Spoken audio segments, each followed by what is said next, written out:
जी अस्सलाम वालेकुम dear aspirants, this is Mohammad Hamid, inspector inland revenue. Dears, जैसा कि आप जानते हैं इनोवेटिव CSS एकेडमी सरगोदा ने एक online sessions plus physical sessions for the preparations of inspector inland revenue exam के हवाले से स्टार्ट किया है। इंशाल्लाह कल से हमारी रेगुलर क्लासेस स्टार्ट हो रही हैं। इससे पहले कि हम आपको अपनी कुछ मेथडोलॉजी के हवाले से क्लियर करते हैं, आज हमने एक डेमो क्लास का जो है एक ओवरव्यू आपको देने जा रहे हैं। आज की क्लास का जो हमारा बेसिक थीम है या पर्पस है, उसमें हमने आपको आज क्लियर करवाना है general overview theme of income tax ordinance 2001 and secondly उसका चैप्टर 3 के पहले जो कुछ सेक्शंस हैं, सेक्शन 9 टू सेक्शन 12, और ये जो सेक्शन 9 टू सेक्शन 12 होंगे न्यूमेरिकल बेस्ड होंगे और कुछ इंटरप्रिटेशन के हवाले से यहाँ पे डिस्कस करेंगे। तो डियर्स, जैसे ही बात आती है कि इनकम टैक्स ऑर्डिनेंस 2001 है क्या, बेसिकली डियर्स ये एक फिजिकल लॉ है जो कि गवर्नमेंट ने अपनी तमाम जितनी भी इनकम टैक्स लॉज या इनकम टैक्स मैटर्स के हवाले से जो चीज़ें हैं वो इसमें मेंशन होती हैं।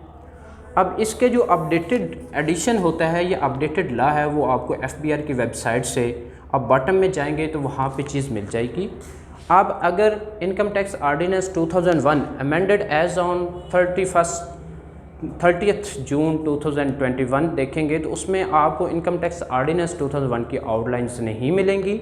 लिहाजा मैं आपको सजेस्ट करता हूँ कि अगर आपने आउटलाइंस डाउनलोड करनी है, जो टेबल ऑफ कंटेंट्स हैं, तो मैं आपको सजेस्ट करूँगा कि आप income tax ordinance amended as on 30th June 2019 को डाउनलोड करें।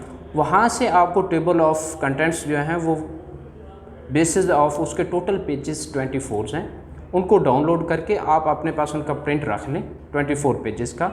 डे बाय डे उनको गो थ्रू करें, देखें कि सेक्शन 1 क्या कहता है। जस्ट आपने उसकी टेबल ऑफ कंटेंट्स को रिवाइज़ करना है। इसको आप डे बाय डे जैसे जैसे रिवाइज़ करेंगे, गो थ्रू करेंगे, इसको रट्टा नहीं लगाना, ताकि नियर टू एग्ज़ाम आप लोगों को काफ़ी सारी चीज़ें मेमोराइज़ हो जाएं, क्योंकि टेबल ऑफ कंटेंट्स से आलमोस्ट 4 to 5 MCQs बनते हैं। अगर पेपर इजी बनाया जाए तो यहाँ से 10 to 15 भी MCQs लग जाते हैं। तो आपने टेबल ऑफ कंटेंट्स, अब क्योंकि सिलेबस में चैप्टर 3 है, लेकिन आपने टेबल ऑफ कंटेंट्स जो हैं वो ओवरऑल जो इनकम टैक्स ऑर्डिनेंस 2001 है वो प्रिपेयर करने हैं। तो डियर्स, चलते हैं आज की हम अपनी जो टॉपिक है उसकी तरफ। सबसे पहले आपको थोड़ा सा ब्रीफली बता दूं कि इनकम टैक्स ऑर्डिनेंस जो है वो कब अनाउंस हुआ, उसकी इन्फोर्समेंट कब हुई। डियर्स, ये प्रेसिडेंट ऑफ पाकिस्तान जो थे उन्होंने 30 सितंबर 2001 को इसकी अनाउंसमेंट की, और इसकी इन्फोर्समेंट यहाँ पे भी हमने चीज़ें मेंशन की हुई हैं। ये इन्फोर्समेंट इसकी हुई 1 जुलाई 2002 से। अब इस ऑर्डिनेंस का नाम तो इनकम टैक्स ऑर्डिनेंस 2001 है, और इसका इम्प्लीमेंट या इसकी जो इन्फोर्समेंट है वो 1 जुलाई 2002 से स्टार्ट हुई। डियर्स, अब नेक्स्ट इसमें जैसे कि आप देखते हैं, हमने इनकम टैक्स ऑर्डिनेंस जो है वो कंसिस्ट करता है on the basis of 3 different things, जिसमें फर्स्ट वन इसमें है कि चैप्टर्स। मैं आपको थोड़ा सा इनकम टैक्स ऑर्डिनेंस के यहाँ पे ओवरव्यू दे रहा हूँ कि आपने जब इंटरप्रिटेशन स्टार्ट करने से पहले, जब सेक्शन 9 जो सिलेबस में इनके लिए स्टार्ट होता है, स्टार्ट करने से पहले आपने देखना है कि इनकम टैक्स ऑर्डिनेंस में चीज़ें क्या हैं, इसके टेबल ऑफ कंटेंट्स को अंडरस्टैंड आपने कैसे करना है। तो डियर्स, इसमें आप देखें इसकी जो डिवीजन है टेबल ऑफ कंटेंट्स की, या इस पूरे लॉ की जो है, इस पूरे एक्ट की, वो ऑन द बेसिस ऑफ होती है चैप्टर्स। इनकम टैक्स ऑर्डिनेंस 2001 में डियर्स टोटल 13 चैप्टर्स हैं। ये चीज़ जो अब मैं आपको रिपीट कर रहा हूँ, फर्दर अगेन मैं रिपीट करता हूँ, ये MCQs उसमें आता है। टोटल चैप्टर्स के हवाले से MCQ आ जाता है, टोटल शेड्यूल्स के हवाले से आ जाता है, टोटल इसमें सेक्शंस के हवाले से MCQs आ जाता है। तो डियर्स, हम बात कर रहे थे कि इनकम टैक्स ऑर्डिनेंस 2001 में टोटल चैप्टर्स कितने हैं, 13। आप यहाँ से भी देख सकते हैं। अब फर्दर इसमें डिवीजन कैसे होती है, एक चैप्टर के अंदर फर्दर इसमें पार्ट्स होते हैं, उस पार्ट्स के अंदर फर्दर आगे डिवीजन्स होती हैं। यानी कि अगर एक चैप्टर 3 है तो इसके मल्टीपल पार्ट्स होंगे, उन पार्ट्स के अंदर कोई एक पार्ट 1, पार्ट 2, पार्ट 3 और इसी तरह हर पार्ट के अंदर फर्दर डिवीजन्स भी हो सकती हैं। कुछ चैप्टर में, कुछ पार्ट्स में फ़र्दर डिवीजन होती हैं, कुछ में नहीं होती। तो ये जैसे ही आप टेबल ऑफ कंटेंट्स आप रिव्यू करेंगे तो ये चीज़ आपने नज़र रखनी है कि पहले चैप्टर, उसके बाद पार्ट्स, उसके बाद डिवीजन्स। ये इसकी एक आप कह लें कि जो अंडरस्टैंडिंग का ईजी जो वे है, आपने मेमोराइज इसी तरह करना है। इनकम टैक्स ऑर्डिनेंस 2001 में टोटल 13 चैप्टर्स होते हैं। इसी तरह इसके टोटल शेड्यूल्स जो हैं वो 14 है। अब डियर, जब आप टेबल ऑफ कंटेंट्स कोई प्रीवियस डाउनलोड करेंगे तो उसमें हो सकता है कि आपको शेड्यूल्स कम मिलें, 10 मिलें, 11 मिलें, 9 मिलें, जो कि अपडेटेड हमारा income tax ordinance as on 1 जुलाई 2021 को है। उसमें अपडेटेड जो शेड्यूल्स हैं 14 हैं टोटल। इसी तरह टोटल सेक्शंस 242 हैं। अब डियर्स, जब आपने इंटरप्रिटेशन स्टार्ट करनी है तो आपने एक चीज़ का बड़ा ख्याल रखना है इंटरप्रिटेशन करते हुए कि एक सेक्शन, जैसे कि फॉर सपोज कि सेक्शन 9 है, अब इसमें फ़र्दर सब सेक्शंस भी हो सकता है और उस सब सेक्शन की फ़र्दर आगे क्लॉजेस भी हो सकती हैं। जब आप इसको रीड करते हैं तो आप कहते हैं कि class A sub section 3 of section 9, तो आपने इसको रिवर्स करके रीड करना होता है। इंटरप्रिटेशन जब भी आपने कोई भी क्लास का या किसी लॉ की किसी की रेफरेंस का, जब किसी का आपने रेफरेंस देना है तो आपने इसको रिवर्स रीड करना होता है। क्लास ए सब सेक्शन 3 सेक्शन 9। तो ये चीज़ आपको एक इंटरप्रिटेशन के लिए मैंने हवाले से यहाँ पे इस आज की क्लास में शामिल की थी कि चैप्टर 3 स्टार्ट करने से पहले थोड़ा सा आपको इसकी टेबल ऑफ कंटेंट्स का आइडिया हो जाए। तो डियर्स, नेक्स्ट हम चलते हैं चैप्टर 3 की तरफ, जो कि आपके सिलेबस में इंक्लूडेड है और मोस्ट इम्पॉर्टेंट आपका ये सिलेबस का पोर्शन है। किसी भी सूरत में इसकी कंटेंट्स और इसके जो न्यूमेरिकल बेस्ड अंडरस्टैंडिंग है वो आपने स्किप नहीं करनी। पेपर में ओवरऑल जेनेरिकली बेसिक कंसेप्ट्स के ऊपर भी बनता है, अगर कंसेप्चुअल बन जाए तो वो इसकी डेप्थ में भी चला जाता है एग्जामिनर। तो हम आपको जो प्रिपरेशन करवाएंगे डियर स्टूडेंट्स, वो इस हवाले से करवाएंगे कि अगर पेपर कंसेप्चुअल बनता है तो आपको न्यूमेरिकल बेस्ड जो इसकी क्लासेस, सब क्लासेस या इसके सब सेक्शंस हैं, सेक्शन 9 to 12 आज इस क्लास में हम कुछ डिस्कस करेंगे, तो वो आपको अच्छी तरह मेमोराइज हो जाएं। अब आपने इनकम टैक्स ऑर्डिनेंस को जैसे ही सेक्शन 9 को रीड करते हैं तो सेक्शन 9 जो डील करता है टैक्सेबल इनकम को। डियर्स, यहाँ पे थोड़ा सा आपको मैं चीज़ बता दूँ कि ओवरऑल जो चैप्टर 3 का एक थीम है या पर्पज़ है वो है कि डिटरमाइन करनी है आपने कि किसी इंडिविजुअल एओपी या किसी कंपनी की टैक्स लायबिलिटी क्या है, उसकी टैक्सेबल इनकम, टोटल इनकम और फर्दर उसकी टैक्सेबल इनकम क्या है और उस टैक्सेबल इनकम के ऊपर उसकी टैक्स लायबिलिटी क्या है। बेसिकली चैप्टर 3 का थीम यही है।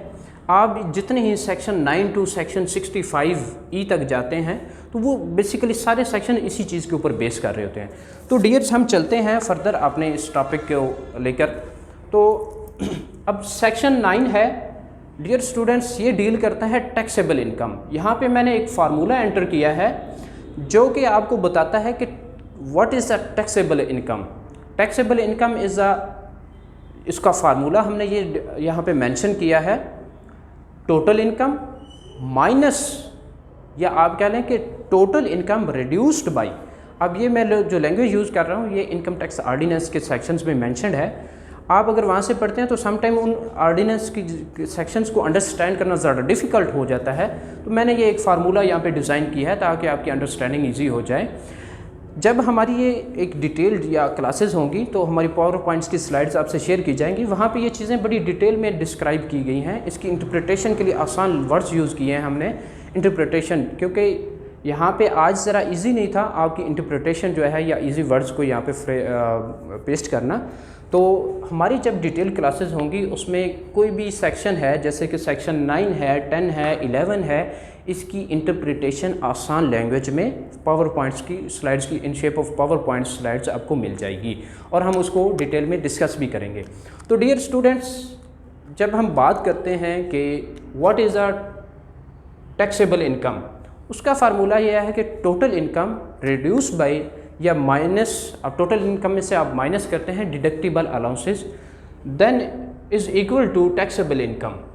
किसी भी बिजनेसमैन की या बिजनेस इंडिविजुअल की, कंपनी की, एओपी की जब आप कैलकुलेट कर लेते हैं कि ये टोटल इनकम है, उसमें से उसको आप डिडक्टिबल अलाउंसेस माइनस करेंगे तो टैक्सेबल इनकम आ जाएगी। अब यहाँ पे क्वेश्चन राइज होता है कि what is the deductible allowances. तो डिडक्टिबल अलाउंसेस जो है वो मैं आपको इससे नेक्स्ट क्लास बता देता हूँ। यहाँ पे चीज़ एक ज़रूरी है कि सेक्शन 9 डील करता है टैक्सेबल इनकम से, सेक्शन 10 डील करता है टोटल इनकम से, और इसी तरह सेक्शन 11 डील करता है हेड्स ऑफ इनकम से। कि टोटल इनकम क्या है? Total income is the sum of a income from all heads of incomes. अब वो हेड्स ऑफ इनकम क्या हैं वो सेक्शन 11 आपको बताएगा। डियर स्टूडेंट्स, सेक्शन 11 आपको बताता है कि हेड्स ऑफ इनकम क्या है। जैसे कि आपकी income from salary, total heads of income 5 हैं। फर्स्ट वन है income from salary, second one है income from property, third one है इनकम फ्रॉम बिजनेस, और फोर्थ वन है income from capital gains, fifth one पे है income from other sources. Income from other sources mean कि जो ऐसी इनकम जो आपके ऊपर वाले 4 हेड्स में नहीं आती वो इनकम फ्रॉम अदर सोर्सेज है। तो इन पांचों हेड्स ऑफ इनकम का जब आप टोटल करते हैं तो वो आपकी आ जाएगी टोटल इनकम। उस टोटल इनकम में से आप डिडक्टिबल अलाउंसेस माइनस करें तो आपकी आ जाएगी टैक्सेबल इनकम, जो कि सेक्शन 9 आपको बताता है। तो डियर स्टूडेंट्स, यहाँ पे एक हमने एग्जाम्पल कोट की है आपकी इसकी अंडरस्टैंडिंग के लिए, और इस न्यूमेरिकल से या एग्जाम्पल को स्टार्ट करने से पहले मैं आपको थोड़ा सा ब्रीफ कर दूं कि डिडक्टिबल अलाउंसेस क्या हैं और इनकम टैक्स ऑर्डिनेंस 2001 के कौन से सेक्शंस इसको ब्रीफ या इसको डिस्कस करते हैं। डियर स्टूडेंट्स, डिडक्टिबल अलाउंसेस आपके सेक्शन 60 से लेकर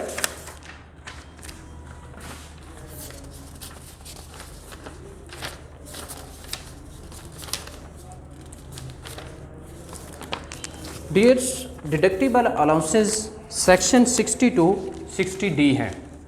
अब बात यह है कि डिडक्टिबल अलाउंसेस होते क्या हैं। जैसे कि आपने कोई ज़कात दे दी अंडर ज़कात एंड उशर ऑर्डिनेंस 1980, कोई वर्कर्स वेलफेयर फंड्स आपने दे दिया, या उसमें कुछ और भी 2 टाइप्स हैं जो कि सेक्शन आपका 60 ब्रीफली इसके ऊपर डिस्कस करता है कि डिडक्टिबल अलाउंसेस कौन से हैं।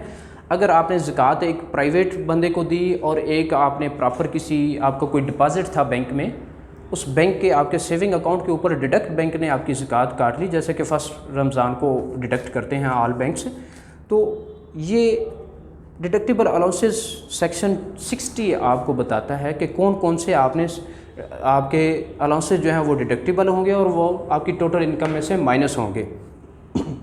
तो डियर, यहाँ पे एक एग्जांपल हमने कोट की है कि एक सपोज के कोई एक बिजनेसमैन है या कोई भी एक इंडिविजुअल है, उसकी income from different heads of income है, उसकी रिसीप्ट्स आ रही हैं इनकम फ्रॉम सैलरी से, इनकम फ्रॉम बिजनेस से। इनकम फ्रॉम सैलरी से 960,000, इसी तरह बिजनेस से 360,000, कैपिटल गेन से 60,000 और मिसलिनियस इनकम है उसकी 25,000। अब डियर्स, क्योंकि हमने इसकी टैक्सेबल इनकम डिटरमाइन करनी है यहाँ पे इस एग्जांपल में, तो सबसे पहले हम देखेंगे कि टोटल इनकम क्या बनती है। जितने उसके हेड से इनकम रिसीप्ट्स हैं वो उसको हम सम अप करेंगे तो ये टोटल इनकम बन जाएगी। डियर स्टूडेंट्स, अब इस टोटल इनकम में से जैसी टोटल इनकम आएगी, फिर आपको एक एग्जांपल देता हूँ कि एक इंडिविजुअल था जिसने 3 टाइप्स की पेमेंट्स की। उसकी रिसीप्ट्स ये थी 4 हेड से, टोटल इनकम उसकी ये बनी। अब उसकी जो पेमेंट्स उसने की हैं, हमने अब डिटरमाइन करना है कि कौन सी उसकी डिडक्टिबल अलाउंसेस जो हैं वो इसमें से माइनस होंगे। 3 टाइप्स की उसने पेमेंट्स की हैं। फर्स्ट वन पे है कि उसने ज़कात पेड की अपनी सेविंग अकाउंट्स के ऊपर। थर्ड वन है कि उसने ज़कात पेड की किसी आम सोसाइटी में, लोकेलिटी में, किसी को 5,000 दे दिया, 7,000 दे दिया, एनी हो। और थर्ड वन पे है कि उसने अपना इनकम टैक्स पे किया 5,000 से। 3 टाइप्स की पेमेंट्स हैं डियर। अब आपने देखना है कि जो डिडक्टिबल सेक्शन 60 है वो ये बताता है कि आपकी वो वाली ज़कात डिडक्टिबल अलाउंसेस है जो आपने एज़ पर ज़कात एंड उशर आर्डिनेंस 1980 के तहत पे की हुई है। तो जो सेविंग बैंक अकाउंट्स के ऊपर डिडक्शन होती है वो एज़ पर ज़कात एंड उशर आर्डिनेंस 1980 के तहत होती है। लिहाजा इन 3 पेमेंट्स में से हम जस्ट जो फर्स्ट वन उसकी पेमेंट है 15,000 की ज़कात जो उसकी सेविंग अकाउंट्स के ऊपर डिडक्शन हुई वो हम माइनस करेंगे। डिडक्टिबल अलाउंसेस ज़कात 50,000। तो डियर्स टोटल इनकम में से माइनस करेंगे हम डिडक्टिबल अलाउंसेस जो उसने ज़कात पे की, जो उसकी पेड थी 15,000 माइनस हुआ तो ये आपकी उसकी 13,90,000 उसकी टैक्सेबल इनकम आ गई। तो डियर्स इस एग्जांपल में हमने बेसिकली जो सेक्शन आपका 9 to 11 है वो इन इसके ऊपर बेस करता है कि आपने किसी की टैक्सेबल इनकम कैसे कैलकुलेट करनी है। सेक्शन 9 आपका कहता है कि व्हाट इज़ टैक्सेबल इनकम, उसमें ये आपका हमने फार्मूला बता दिया। सेक्शन 10 कहता है कि टोटल इनकम क्या है, वो कहता है कि टोटल इनकम आपकी वो है जो ऑल हेड्स ऑफ इनकम से आपका सम अप हो। सेक्शन 11 आपका बताता है कि हेड्स ऑफ इनकम कौन कौन से हैं। तो डियर्स ये तीनों सेक्शंस आपके जो हैं ये बेस्ड करते हैं कि how to determine the taxable income. तो डियर्स आज की हमने ये फर्स्ट जो है एक वीडियो आज रिकॉर्ड की, इसका बेसिक पर्पस था सेक्शन 9 to 11 को ब्रीफ करना और इनकम टैक्स ऑर्डिनेंस का थोड़ा सा जनरल ओवरव्यू आपको देना और इसकी इंटरप्रिटेशन के हवाले से कि आपने इसके चैप्टर्स, सेक्शंस, इसके पार्ट्स और इसके स्केड्यूल्स और सेक्शंस को कैसे आपने इसको मेमोराइज़ करना है। तो डियर्स बहुत शुक्रिया। इंशाल्लाह हमारी नेक्स्ट वीडियो जो उसमें डिटेल में हम सेक्शन 12 को डिस्कस करेंगे। Thank you very much. अल्लाह हाफिज़।